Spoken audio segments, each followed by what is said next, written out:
everyone, and welcome back to the Olympic Ultras podcast. This is episode 29. I am Nate. I'm Michael. And this is probably our last episode, or at least the last one for a little bit. Sadly true. This is it. I mean, season's over. Season's over. Season's done. What do we do now? We go into hibernation until December. Well, thankfully, the Premier League's kicking back up. And if you want to join our Fantasy Premier League, I'll put the code just below, and I'll put a link up in the description of this. So feel free to join our Fantasy Premier League, so we can keep in touch. I'll be posting regular results throughout the off season. But yeah, you're right. Pretty much up until December, January off season. It's gonna be weird. I don't know what to do after. Maybe talk to the wife. Yeah. We might just have to go to a Goodwin Park every now and then and just sort of stand there and just walk around the pitch and just pretend. Yeah.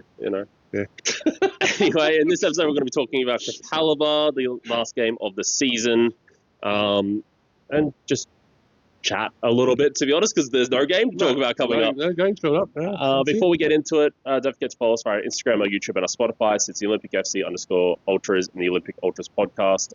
Like I said just before, don't forget, if you want to join our Fantasy Premier League, jump onto Google Fantasy Premier League, log in, create your team, and then put up the code that I'm about to put up underneath this, and you can have a bit of fun. Let's enjoy. Let's keep in touch. Yeah, exactly.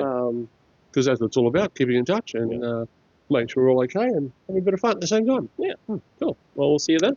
Let's get into it. Let's do it. All right, first half, Olympic 3, Capalaba 3. What went wrong here? I don't know.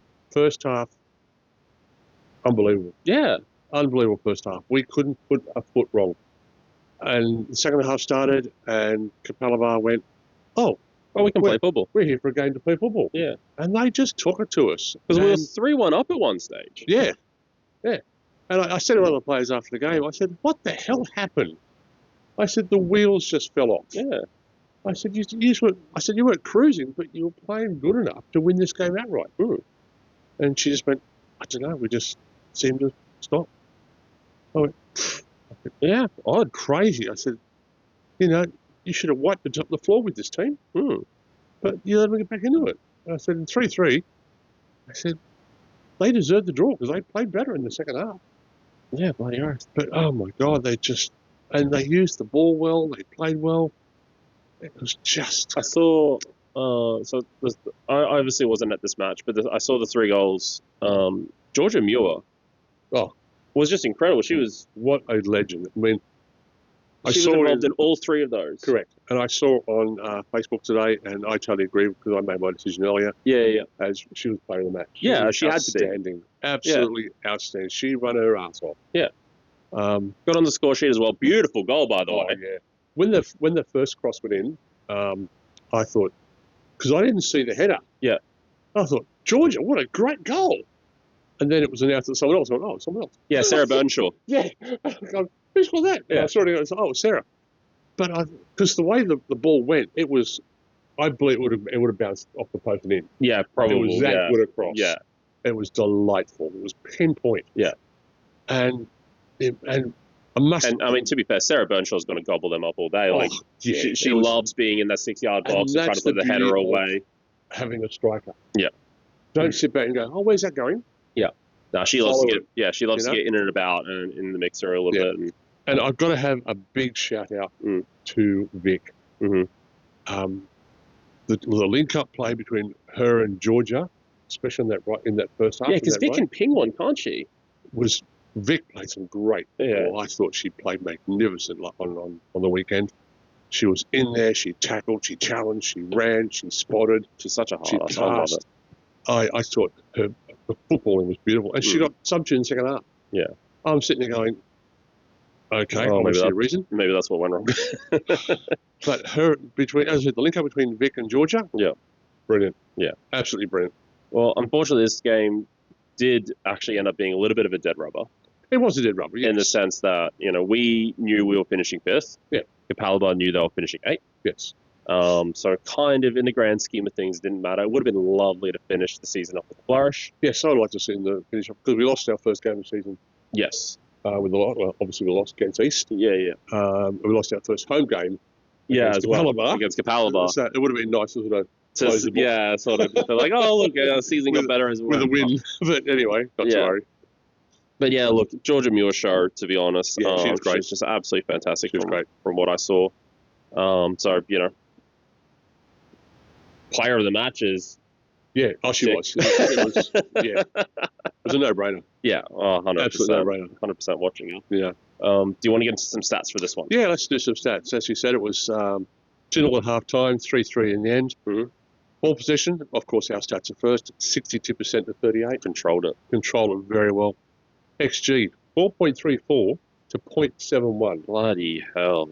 Now, that was like going to the game. That was crazy. 24 shots at goal to their 6. 2 saves to 6. 10 corners to 3. 6 fouls to 2. 514 passes to 362. That's how well we played. 24 shots at goal. Now, that's like 1 goal every 8. Yeah. We peppered them. Yeah, and like looking at the stats, it does look like we've given this away. It looks like we were in complete control. How the hell did we concede 3 goals from that? Correct. And I stood there going, I just don't believe I saw. Yeah. I was driving home, so I had to to go to Newcastle midweek, which is why I missed these games and didn't get home in time. But I was watching the scorelines as I'm going. I'm like, 2-0. Yeah, it was 3-1. Sweet. We got to the next change where I had internet again. I'm going, hey? Yeah, kind of. Yeah. But in saying that, I thought the girls played well. They played their usual flair football. Yeah. The passing was brilliant.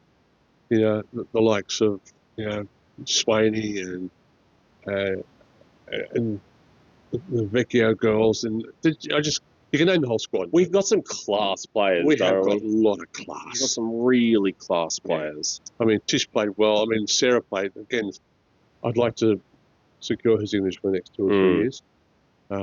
She's brilliant. Under 23 girls won 3-0. Hey. Pippa kept a clean sheet, which is great. She's so good, isn't she? Saw that coming in, so that was nice. Pippa finished her season with a clean sheet. Brilliant. Well, her season might not be over. Correct. Fingers crossed. Her season is not over. Fingers crossed that she goes and it dons an all-white strip. Yep. No, I'd be so proud of her. Yeah. But, no, I thought the girls played well. As I said, the wheels fell off for about 20 minutes and we got punished. Yeah. So, look, that's football, isn't it? It is, unfortunately. The minute you drop your guard, someone sees in behind you and goes, "Ah!" Yeah. That doesn't happen to us. Well, like we mentioned before, bit of a dead rubber. We finished 5th place, 41 points, 9 points outside of the top 4. Actually, we'll mention this as well because we didn't get a chance to mention this last week, so it wasn't wrapped up last week. Gold Coast Knights, champions. Yes. They won the NPL. As far as I'm concerned, because I don't believe in finals. I don't believe in grand finals, so as far as I'm concerned, yes, first past the post of the champions. Yeah, so I don't. If you follow Queensland football culture out there, I'm sure many people do, as do us. There's a number of people who've been posting into that and being like, "Hey, we won the minor premiership," and they've been having goes at people for saying the word minor, and I fully agree. So do I. And there are people out there who sit there and go, "Oh, final series is just as good," and I'm like, but it doesn't get you anything. So you think to yourself, you go out there week in, week out to play and win games. Yeah. So Gold Coast Knights come first. Why do they care? I might as well finish 4th. Yeah. So why even bother giving 100% every game to achieve that top spot? All the top spot gives you nothing because come semi-finals, it's 1, 2, 3, 4, or 3, whatever it is. We had the best example last season, where a team that won 2 trophies, a cup, and the league, the grand finals of the league, played in the same division this year. Yeah. What does winning the grand final get you? Correct. And you can't even make that argument in the men's either, right? Because in the NPL even for the men's, because yes, winning the NPL gets you somewhere, not the grand final. No. If you win the league stage, you get to the Australian Championship. Yeah. If you win the grand final, here's a trophy. Yeah. That's it. You get nothing. He's a beautiful dust collector. Look after it. So in my opinion, unfortunately, there's no Australian Championship for the women's. There's no Australia Cup for the women's or anything like that, which sucks. Yep. But in my opinion, it's the league. Yeah. Gold Coast Knights have won the league. I don't give a damn about Yeah, Barnsley, that's in my it. opinion. That's exactly right. Exactly right. And we had that opinion last year when we did make it. I've had that opinion for the last 25 years. As far as I'm concerned, grand finals are great for kids up to about 12 or 13. When they're still bit of young. fun. Yeah. Yeah, when you get to Bit the of pressure 14s, situations 15s, as well for kids. Yeah, 15, 16s, it has to get a bit more serious. Yeah. Grand final should be off the table. Yeah. I don't. And here's an old thing. Join the rest of the world. Yeah, 100%. 100%. But there is a game that is still to be played that has been put down that I'm very, very excited about. Not just the Queensland Cup. I'm very excited about the Queensland Cup as well because that's cool. You want to talk about that real quick? The game on the 23rd? Yeah, you've got it down too. You found it too? Yes. Yeah. Yes. Promotion, Capalaba relegation, Caboolture. playoff, Capalaba versus Caboolture. There's a number of things wrong with this. Prediction? It's hard, isn't it? I think Caboolture will take it. Oh yeah, but which one of you is saying that? Your footballing mind or your heart? Both. No, I really believe Caboolture will take that. There's a couple of things I have wrong with this particular fixture. Number one, it's at Nudgee Recreation Reserve, and I could probably end my list there, and everyone would understand. You don't like that at all, do you? Do not. Number two, it is at 6 p.m. on a Sunday. I know, which is ridiculous. A game of that much calibre, of that importance, you would play it on a 3 o'clock on a Saturday afternoon. Yeah. Because people can go out and have a great time, celebrate it, get a lot of people there, get home early. Yep. So get all the kids out there to watch it. But that's typical football, Queensland. No brains. And look, they've chucked it at neutral ground because they're playing one game. And that's a fair call. And that's a fair call because who do you give the advantage to here? Do you give the advantage to a team who is already in the top division? Yeah. But hasn't been good enough to earn a spot? Yeah. Or do you give it to the team who has been good enough but is in a lower division? Correct. And funnily enough, there's a lot of leagues around the world that has already solved this problem. Mm. And that is by making this tie 2 legs. And playing the first one at the lower division, and then the second leg at the higher division. Yep. This is a problem that's already been solved. Yeah. Let's do it our own way. Let's play it at Nudgee. Yeah. On a Sunday. I think it's going to be a cracker. Look, I think it's going to be fantastic. It's going to be such an interesting game. Obviously, these two went head-to-head a number of times last season in the QPL one. If I'm free, I might take a drive out. Yeah, I might have a pop. I might pop down to it. That'll be a good game to watch because there's so much on the line. Yeah. And I think both teams will just give 150%. It'll be a good, entertaining game. Yeah. I mean, that being said, we did just obviously mention Caboolture was the team that won 2 trophies and did not get promoted last season. Correct. I would like to see them promoted because of that. Right, Yes. like clearly they were one of the better teams. Absolutely. Last season, we made the point that all 3 teams should have been promoted. Yeah, realistically, when you looked at it. Yeah, I mean, from a one-eyed supporter's view, as we are, who cares? Yeah. But you're right. I mean, the way Caboolture held themselves and the way they played, presented themselves last year, was fantastic football. Yeah, and you kept them down to a league simply because you didn't want to make the league bigger or better. Correct. And because you couldn't be bothered. Yeah. You're kind of lucky in the sense, but Queensland's kind of lucky in the sense that Caboolture did keep enough of their superstars or recruited well enough to go back up again, because you could imagine the hatred, the vinegar, the saltiness of those supporters and those players and the people involved in the club to miss out so close, not get promoted, then everyone leaves and you don't get another shot at it. Yeah. You know, I only know, Steph Latham there. Yeah, Steph Latham went back to Brisbane City, which I thought was a bit wrong. I thought it was a bit an interesting choice. I thought it was an interesting choice she joined Caboolture in the first place, to be honest. It was. And what did she feel sorry for him? I don't know. I don't know, but... maybe a decent paycheck to try to get him back up. Yeah. The first time of asking. But obviously, Caboolture have put that to one side and done extremely well. And done very, very well. Yeah, so good luck to them. Unfortunately, they did also miss out on automatic promotion. North Lakes beat them to it. Yeah. By a goal difference, I believe. Yeah, it was very tight. Crazy finish to the season. We did talk about that last week, how one was playing 4th place, the other one was playing 5th place. Yeah. So, it was not an easy choice. No, there wasn't much in it. But yeah, so North Lakes will come up. Souths will obviously go down. Yeah, unfortunately. Who knows how far Souths will go down? That's obviously to be seen. Yeah, I don't know. I think, excuse me, I mean, the difference between QPL 1 and NPL is, I think people say, is still quite massive. It's still big, yeah. The top probably 3 or 4 of QPL 1 as they're now calling it, are quite strong, Mm. but the others seem to be quite okay. Yeah. And I think South will be back into that, and they'll probably finish around not bottom table, but I reckon about mid-bottom table next year. Mid-table, yeah. Unless they recruit well. Yeah. Because, you're right in the sense that, like, you can sit there and go, okay, well, Capalaba came up and they're possibly getting relegated first time of asking. But again, last season, there were 3 teams that just blew everyone else out of the water. This season, there were 2 teams that blew everyone else out of the water. Go look at the table. No one's close to the top 2. It is a good 10, 15 points, I think. It is a ridiculous points gap for top 4. Yeah. And really, once again, showing that, hey, maybe the NPL women's should be higher than 10 teams. Yes. Why can't you just bring up Caboolture and North Lakes this season? They both deserve it. They both deserve. Don't get me wrong, South do deserve to get relegated. You can't make that argument. But, Capalaba technically has done enough. They finished higher than second last. It's just because QAS is untouchable. Absolutely. So, I don't know. It's another one of those things where it's like, if you're in charge, you'd change so much. Oh. Queensland football wouldn't know what to hit it if I was in charge. Yeah. Well, Queensland football's not about to, has no idea what it's about to get hit by. There is so much we can improve this league on, both men's and women.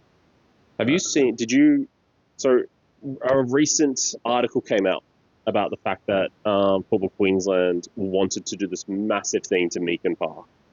Got shut down by the Logan City Council and is now in danger of losing Meakin Park in its totality. Yep.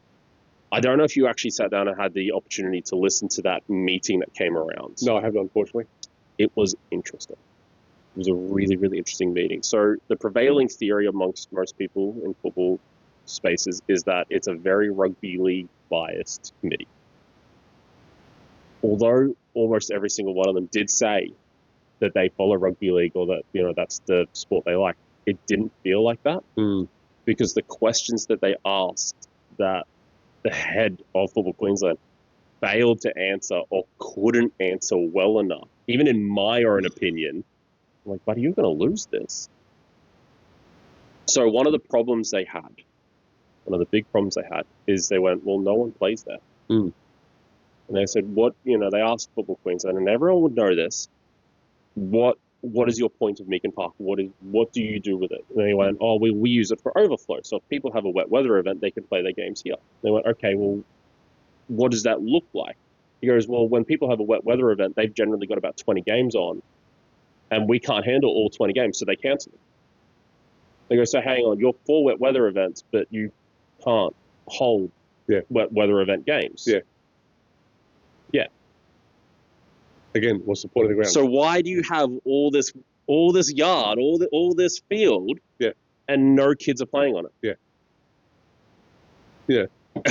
Football Queensland sat there, drew the gun out, and shot themselves in the foot. 100%. Like, it was just... Here's opportunity to have a solid argument. And you blew it. Yeah. Why are you in position of authority? Yeah. Why are you sitting in that chair when you are pointless? You can't even defend the game of Queensland, and you're supposed to be supporting the game of Queensland. Yeah. Crazy. You're an embarrassment. You are an embarrassment. Someone actually mentioned that he sat in that chair answering questions for about half an hour more than anyone else they've ever had on. He was in that chair for like a good hour and a half. Just full firing squad. And this decision is not for the girls only, but this affects everyone. This is for both. This affects both. Yep. This affects male football. And female, from junior, senior. And of course, Meakin Park is like it's like a country ground. Well, let's talk. It's disgusting. Let's talk a little bit of common sense. So we know they don't do it at Football Queensland. One of the points they made in the meeting, and this is exactly what they do, that whole building is administrative. Correct. And he did mention, in fairness, he said his intention was to get a bigger lot of fields to get a little bit more control over everything so that they could hold those festivals of football and all these sorts of things. One that was recently just held up in Ballinger Park in the sunny coast because they've got to use clubs. They've got to use club grounds to do it, right?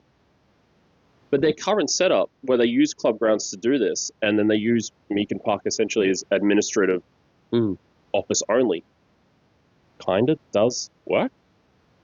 If you were to look at, say, Olympic, and but not just Olympic, because Olympic doesn't have that many fields. They've got some at the smaller park, but they don't have that many. But you go, well, we're going to use Yeronga as well. So we hold a festival of football at Yeronga, at Olympic, and Olympics other park. Why not? Why can't you do that? Why can't you put that in as a thing in general? Lean on your community clubs. Yeah. Because one of the other things he mentions is that it comes at a cost, these wet weather events, because it means the community clubs don't make money from canteen sales and everything like that. Yeah. Perfect. You've now got canteen sales running. Yeah. You've got merch sales running and all these sorts of things. Yeah. Football Queensland doesn't need fields. Like, realistically, it does not need fields, correct. Football Queensland does not need to sit in a place that has fields. Absolutely correct. It could just be an administrative office and function just as well. Yeah. We do need... New South Wales has recently redeveloped Valentine Park, which is their centre of excellence. Yeah. I believe we need a centre of excellence. We need something very similar up here. Yes. But I don't think Meakin Park is the right location for it. Well, that was the other thing he said. Meakin Park Field 2 or 3 sinks up to 20 centimetres a year. Oh, terrific. So why do we want it? So, why do you want it? Wouldn't you be jumping ships? Let's all jokes aside, let's look at grounds we could develop into a centre of excellence. The first one that springs to mind is Mitchelton. Yeah, it's huge. Mitchelton is huge. It has a lot. 1, 2, 3, 4, 5. It has 6 pitches. That includes the ones down near the road. Yeah. So you got the road. There's one there. You come along. There's 2 there. Yeah. Hang on. 1 there. That's 4. That's what I mean. 6 seems less than I thought it had. 6. There's probably 7 or 8 pitches. Yeah. Now, if you could develop that as a centre of excellence, my God. Yeah, huge. Maintain it as Mitchie's home ground, of course, and develop it. Fence it. Offices. A whole lot. I've shown you what Valentine Park was like. We have nothing like Valentine Park. No. We're a joke. We're probably almost to the point where Tassie and South Australia are in front of us. Yeah. And that's in quality? No. In how well it's run? Yes. Yeah. Let's not put it aside. Queensland has produced some of the finest footballers we've ever seen. Yeah. And we'll continue to produce some fine footballers because we have a fantastic coaching base and we have a fantastic administration base for those coaches. Well, you look, speaking specifically of the women's game, this is the women's podcast, the most recent, Matilda's World Cup squad, 11, 13? Yeah. Were Queenslanders. Yeah, exactly right. So we have a plethora of great coaches up here, which lays our foundations for our junior players to work through. And it just goes to prove we have the quality.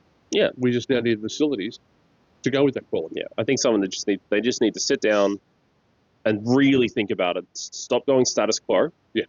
Start going, okay, we need a revamp no matter what. How? Yeah. Yeah. Let's formalise a formal plan, get every stakeholder in from every club, representing the women's side and the men's side, and go, okay, everyone is, or what does the values of your opinion? And let's gel that together as well. Yeah. 100%. Don't from the top going, up here, we go doing it. No, you're not going to do this. Because Sanford will have some different idea, Mitchell will have a different idea, Olympic will have a different idea, Brisbane City will have a different idea. Yeah, 100%. And all those ideas, people have been around for a long time. Yeah. But anyway, just touch on. Yeah, let's go. Semi-finals. Yeah, why not? Interesting. We don't like football. We love football. We don't like semi-finals, but let's touch on it anyway. No, but they are there. Yeah. On the 29th of this month, we have 2 games. Yep. For the semi-finals, Gold Coast Knights will be playing Lions. Yep. And East will be playing Brisbane City. That's right, because this season they're doing that 1v2, 3v4, second bite of the cherry. Yeah. Loser plays winner. To me, I don't know. It's hard. I think East will do Brisbane City. I think this top four has been for a little bit now, and definitely this season. 45 years. Yeah, and definitely this season has always been a flip of a coin. It is, but I think East might have just a very small percentage over. The other game, Knights Lions. Who knows? Oh my goodness, that will be a cracker. Who knows? Those teams are so good in every facet of the game, in every position of that field. I can't predict that. No, I won't even try. No, that's going to be an incredible matchup. But if you love football and you love women's football, I think go. the Gold Coast Lions game will be a cracker. Yeah, to 100%. go and That's see. going to be a brilliant game to the watch. best quality teams. The best of the best Yeah. on that field. Yeah. And it'll be a joy to watch. Yeah. So even if you don't follow it, but you love just the curious. game, You're missing football. Yeah. You want to go see a game? This is a game to go see. That one. It'll be a cracker, I reckon. We've also got the Queensland Cup coming up, I believe, this weekend. I don't have the details in front of me, unfortunately. No, neither do I, unfortunately. That's, I believe, Knights versus Gold Coast United. Yes. Gold Coast Derby in the Queensland Cup, which is another cracker game. Which is fantastic because, one, it's cup final, form goes out the window. It's a derby. It's a local derby. Form goes out the window. Yep, this is going to be a great game. That's going to be so fun. Yep. Don't get me wrong. If you're a tipping person, Gold Coast Knights. But, you can't count Gold Coast United out of it. They've been resilient. They've had some really good games, some really good results across the season. So, and you think the next few weeks in women's football is going to be so exciting. Yeah. And I think at the end of it, there is the Queensland women's team, which obviously has the shortlist has come out. Congratulations to all who made it on that shortlist. Definitely. Are playing, I think, the Brisbane Royal women's towards the end of that. I think up at Sunny Coast. So, nice. Yeah. Look, in fairness, I will give that to Football Queensland. What they do at the end of the season, all the big blockbuster games and everything like that. Don't get me wrong, it could be scheduled a little bit better. 4 games in a row in a day is a lot, but there's a lot of games to get through. And how they market it, how they do it, in my opinion, is something you've got to give them credit for. Yeah, for sure. It is a lot of fun. It is Australian football, so of course it's got grand finals. So good on them. Yeah. And again, even if you're just slightly curious, go check out that promotion relegation playoff because that's going to be proper desperation football. Yeah, both teams are going to want to get or stay in the NPL. That's going to be some really just hard, gritty football. Yep. And then 100%. I can almost see that go into extra time. Yeah, me too. I really can. Again, and this I mean, no disrespect to either of the teams because we've had to do this a couple of times, but this is going to be like tacticless. Yeah. This is going to be like we just need a goal. Yeah. Like it's going to get to a point definitely where you're right. It's probably going to be a draw. You're looking at 0 60th minute or something, or 1-0 even. Yeah. Desperation football comes into it, and it's just go. As I've used boxing analogy, and sometimes over the last course of this season, every 2 boxers just gloves up, taking punches. Yeah. And all of a sudden that boxer goes, and that sweep comes in. It's just going to be like that. Yeah. That one bang and you're out. Yeah. So it's going to be a great game. It really will be. So absolutely fantastic. I think to finish up for the women's, if you want to, I'd like to personally thank the players. Yeah. Cam and the team as well for the interactions with us through the course of the season. We've actually had a ball coming to watch you guys play every day, every weekend. As much as we could get there, you have brought us so much pleasure and joy in watching and what you do. And from the bottom of my heart, thank you. Yeah, I can only reiterate everything you've said there. To be honest, it's been so much fun going to watch these girls play week in, week out. Been a great joy. Knowing some of you quite well, knowing some of your family members quite well as well, of course. And being able to report and talk football and talk about you guys with you guys as well, or our audience members. It's so much fun, and we're not planning on stopping. We're stopping for the season, of course, but we might pop out a couple of a review or something like that, a proper review. Yeah. But we're not stopping. Next year's going to be bigger. Next year's going to be better. We've got a couple of ideas for a couple more things that we want to do, but we'll get there. But thank you so much. From the bottom of our hearts. Yeah, it's been great. Don't know what it means to us. You guys come over, say hello. If one of us is missing, you always ask where the other one is. Honest to God, bottom of our hearts, it means so much to us. Fantastic. Love it. But so we'll wrap that up there. Yeah. So if you want to keep in, if you want to keep in touch, jump on the Fantasy Premier League. I'll be putting up some, maybe like a weekly post of who's in the leaderboard and everything like that. So if you definitely want to be part of that and just sort of have a bit of fun, even if you've got a team anyway, just join the league. It's just to stay in touch sort of thing, even if you don't take it as seriously. Code's right there, so we'd love to have you on board for that.